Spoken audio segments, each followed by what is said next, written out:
Bonjour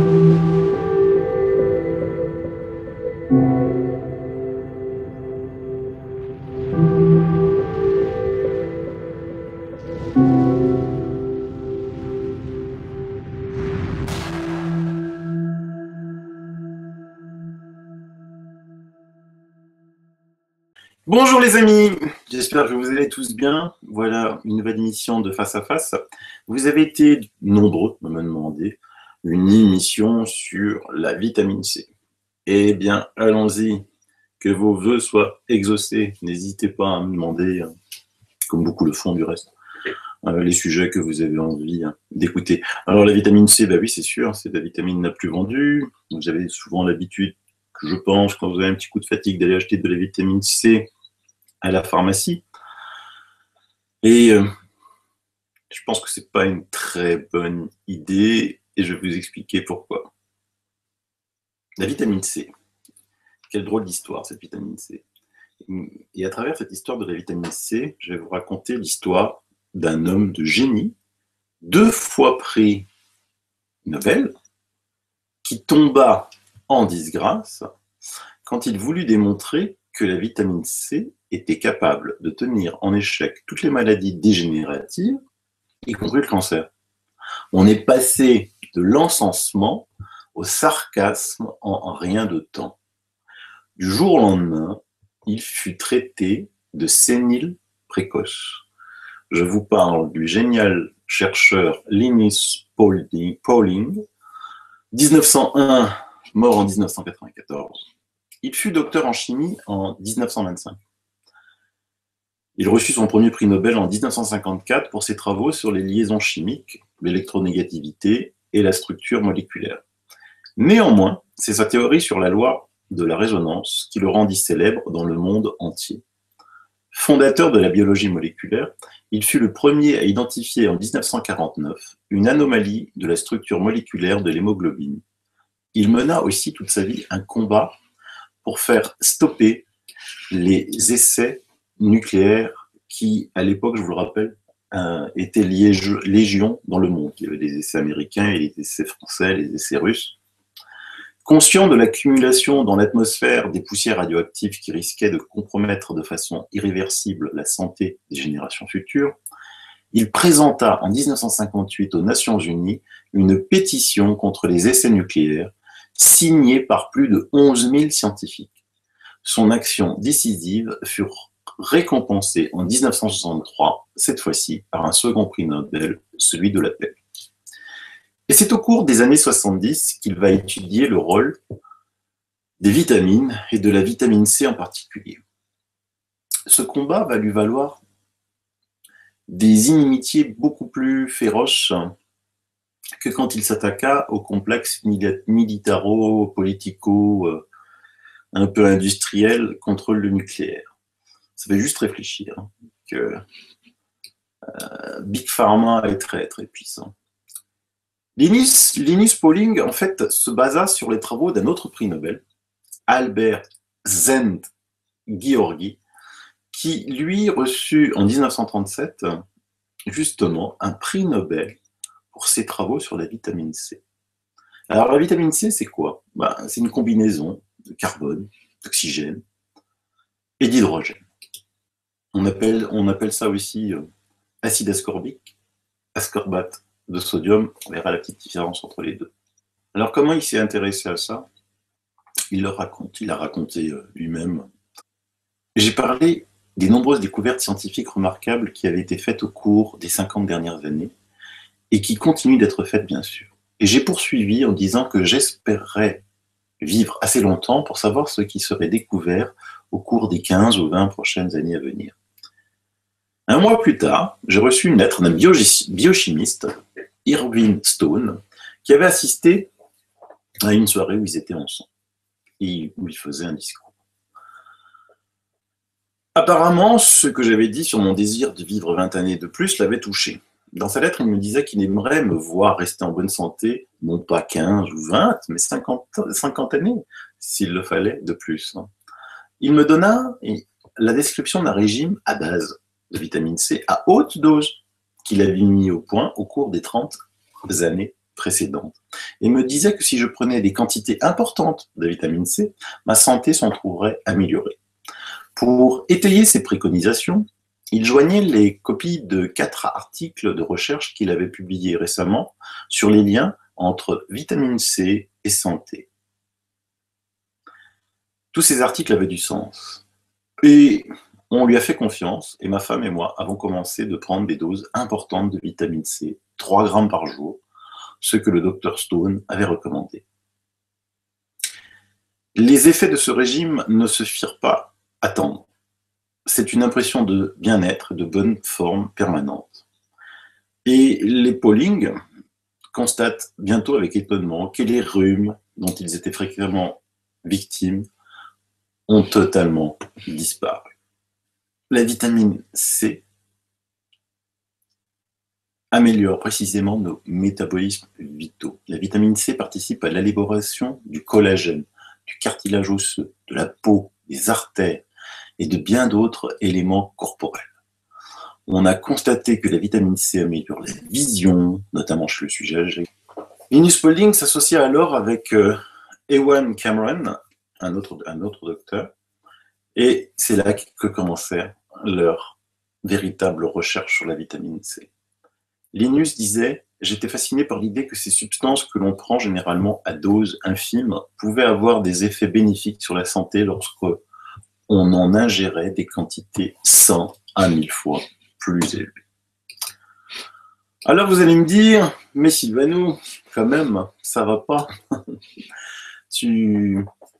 Comment on fait pour prendre de la vitamine C à haute dose ?» Et d'abord, quel type de vitamine C? Pourquoi je vous ai dit au début que c'était pas une bonne idée la vitamine C de la pharmacie? Parce qu'il faut bien être précis quand on fait un sujet, il faut le faire de A à Z. Les écrits de Linus Pauling, je les connais depuis fort longtemps. Et la première fois, évidemment, par contre, je n'avais aucune connaissance de ce qui se vendait sur le marché. Donc, j'étais très jeune et je suis rentré dans une pharmacie et j'ai demandé le régime de Linus, 3-4 grammes de vitamine C à prendre par jour. Et là, on m'a regardé, le pharmacien m'a regardé avec grands yeux, comme ça, il me disait « Mais pourquoi vous voulez faire ça? Vous voulez détruire votre santé ?» Alors je lui dis « Pourquoi je devrais détruire ma santé ?» Et il me dit « Mais parce que monsieur, votre foie est à peine capable d'assimiler 80 mg de vitamine C par jour. Le reste, il va l'expulser, ça sert à rien. Vous allez faire travailler votre foie, vos reins pour rien. » Bon. Alors après, il est vrai qu'en pharmacie à l'époque, maintenant je ne sais pas comment c'est, ils vendaient des capsules, enfin voilà, des capsules comme ça, donc de la vitamine C dosée à 1000 mg. Donc effectivement, si je devais en prendre 4 grammes par jour, je sais, pendant une cure de 3 semaines, j'aurais dû acheter le stock de sa pharmacie, quoi. Et donc je me suis dit, mais c'est incroyable ça. Comment ça se fait que, alors que c'est un prix Nobel, c'est une préconisation, là ils l'ont plus fait. En fait, c'est la même histoire que pour le charbon. Vous savez, le charbon activé, ce remède centenaire que grands-parents, arrière-grands-parents utilisaient pour la digestion. Oui, mais alors l'argent pour Big Pharma des gastro-entérites va aller dans du charbon, on ne va plus aller chez eux, quoi. Alors qu'est-ce qu'ils ont inventé? Ils ont inventé les petites gélules, le Belloc. Quand vous allez en pharmacie, si vous demandez du charbon, je peux vous envoyer du charbon, il ne peut pas vous interdire de vendre du charbon, même s'il va vous dire, mais non, mais prenez autre chose. Ça sera des petites capsules. Là, j'avais une amie, par exemple, qui me dit, moi j'ai une gastro, et j'ai pris des gélules, mais ça passe pas. Je dis, oui, t'en as pris combien? 3. Ben non. C'est 3 cuillerées de charbon en poudre qu'il faut mettre dans un verre d'eau. Et concernant la vitamine C, ils ont inventé les milligrammes, juste après Linus Pauling. Et ils ont mis dans la tête de tous les étudiants en biologie, pharmacie, médecine, que le corps humain n'avait besoin que de 80 à 120 mg de vitamine C par jour. Alors la vitamine C est très importante parce que faut que vous sachiez aussi quelque chose que peut-être que vous ignorez, c'est que beaucoup de mammifères synthétisent eux-mêmes à partir du glucose la vitamine C. D'accord? Votre chien synthétise de la vitamine C tout seul comme un grand. Nous, pas. Et donc, on peut être en carence de vitamine C. Et pour vous prouver que j'ai raison, imaginez que vous fassiez une cure de 4 grammes de vitamine C. Si le pharmacien a raison, on va retrouver de la vitamine C dans vos urines. Moi, je peux vous garantir qu'on n'en retrouvera pas. Enfin, si vous en prenez pendant un an et que, je veux dire, au début, vous prenez par exemple aujourd'hui 4 grammes, même 5 grammes de vitamine C, demain, vous faites des analyses d'urine, il n'y aura pas de vitamine C dans vos urines. Signe que le corps l'a utilisé en entier. D'accord ? Alors, on va voir les carences. Parce qu'il y a plusieurs sortes de vitamine C. Donc, laquelle acheter ? On va en pharmacie ou pas ? Non. Évidemment, on trouve de la vitamine C dans les fruits, les légumes frais, également dans les viandes non cuites, mais elle est décomposée à 70 degrés. Donc, ça aussi, en hiver, si vous pensez faire des soupes pleines de vitamines, souplette, il y a plus de vitamines dedans. Donc, je disais que chaque jour, nous risquons la panne de vitamines. Les substances toxiques, le stress intense, une petite chirurgie, une anesthésie dentaire, consommation de tabac, de médicaments comme aspirine, des antibiotiques, des antalgiques, des tranquillisants, un effort sportif intense, un effort intellectuel soutenu, une pollution environnante importante, tout ça, ça mange de la vitamine C. On en a besoin. D'accord ? Du reste, les fumeurs, les cancéreux, n'en rejettent pratiquement pas dans les urines, quelle que soit la quantité qui leur en est fournie, tant leur carence est importante. Néanmoins, pour le commun des mortels sans être cancéreux ou fumeurs, beaucoup de personnes sont carencées sans le savoir, en raison du déséquilibre de leur habitude alimentaire qui ne suffisent pas à leurs besoins en vitamine C. En plus, des fois, vous pensez, quand vous mangez une orange, avoir plein de vitamine C, ouais, sauf quand cette orange vient d'une culture intensive avec, on a mis du fongicide, des pesticides, il reste quasiment plus de vitamine C dedans. Quand on est carencé en vitamine, ça s'appelle de l'hypoascorbémie. Et alors, ça donne quoi ? Eh bien, ça donne des allergies, des affections cardiovasculaires, des anémies, de l'arthrose, de la cholestérolémie, une mauvaise coagulation sanguine, constipation, coryza, douleurs récurrentes diverses, fatigue chronique, fragilité capillaire, gouttes, infection, insomnie, œdème. Et la vitamine C, vous pouvez la prendre même le soir avant de vous coucher parce que la vitamine C naturelle n'excite pas, mais elle favorise un bon sommeil. D'accord ? Par contre, on en vient à la pharmacie. La vitamine C de synthèse de pharmacie, souvent très peu dosée, puisque réglementée à 120 mg, ont été ajoutées diverses substances comme des conservateurs, des édulcorants, des colorants et des fois de la caféine aussi. Alors là, évidemment, si vous prenez ça, vous n'allez pas dormir, ça c'est certain. La vitamine C naturelle va aussi potentialiser l'action des autres vitamines dont elle, la vitamine C, est le starter. Elle ralentit le vieillissement cellulaire. Un petit article qui était paru en 1939 et que vous ne verrez plus jamais évidemment en 2018, qui était paru dans Food and Life Yearbook du département d'agriculture des États-Unis. Même si aucun symptôme extérieur n'indique de problème, une personne peut être dans un état de carence en vitamine C plus dangereux que le scorbut lui-même. Lorsque cet état n'est pas détecté et persiste sans être corrigé, les dents et les os seront endommagés. Et plus grave encore, le flux sanguin peut s'affaiblir jusqu'à ne plus pouvoir résister ou combattre des infections difficilement guérissables.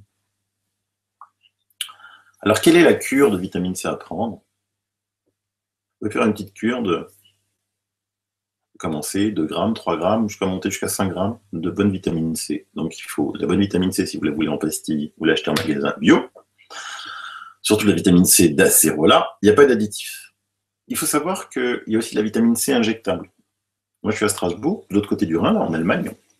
Des médecins font des injections de vitamine C, d'accord ? Il s'agit de la laroscorbine, en ampoule injectable, qui est de la vitamine de synthèse à l'usage des syndromes lourds tels que intoxication grave, cancer, maladie lourde. Cette forme est prévue pour des perfusions en intraveineuse pouvant aller jusqu'à 50 ml ou plus par séance. Mais heureusement, aujourd'hui, il est possible de remplacer la vitamine C administrée en intraveineuse par de la vitamine C liposomale. Liposomale. Alors, qu'est-ce que c'est de la vitamine C liposomale? On va la trouver soit en format liquide, des petites bouteilles. J'en ai, mais là, c'est au frigo, donc j'ai oublié de les prendre. C'est en bouteille, et donc là, c'est la vitamine C liposomale. Ou alors, ça existe en gel. Alors, en gel, c'est encore mieux. C'est mon ami Jérémy Donnen qui m'a expliqué ça. Alors, ce sont des nanosphères liposomales qui sont des bulles microscopiques composées de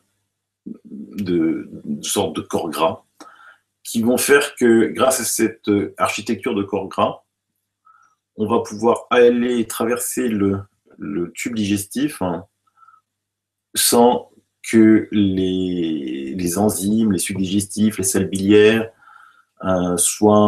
détruisent cette vitamine C.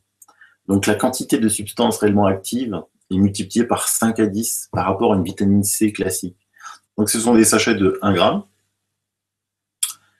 Et donc comme c'est beaucoup plus puissant, 5 à 10 fois, c'est comme si vous preniez 5 à 10 grammes de vitamine C par jour. D'accord? Vous déchirez le sachet, vous diluez le contenu dans un verre d'eau, une boisson fraîche, vous absorbez l'estomac vide et vous attendez 15 minutes avant de manger. Voilà. Et donc, faites une cure, essayez. Vous verrez plusieurs choses. Vous allez vous sentir en forme, vous allez vous sentir bien. Et puis surtout, là, on est rentré dans l'hiver. Donc, ciao la grippe. Pas besoin d'aller vous vacciner. Vous avez la grippe, vous prenez de la haute dose de vitamine C pendant 2 jours et adieu grippette. Et puis surtout adieu rhume. Et puis la santé va mieux. Voilà. Donc, je vous mets les liens. Je vous souhaite plein de bonnes choses. Émission courte comme d'habitude. Si vous avez aimé, vous mettez un petit pouce levé pour embarrasser les autres rigolos. De toute façon, on n'arrive jamais à la fin des émissions, sauf un. Et puis, voilà, abonnez-vous et faites abonnez-vous et faites abonnez-vous si vous le voulez. Et puis offrez un abonnement de ma chaîne à vos amis, à votre famille. C'est gratuit, profitez-en. Et ça restera gratuit toujours. Allez, je vous embrasse. Bye bye.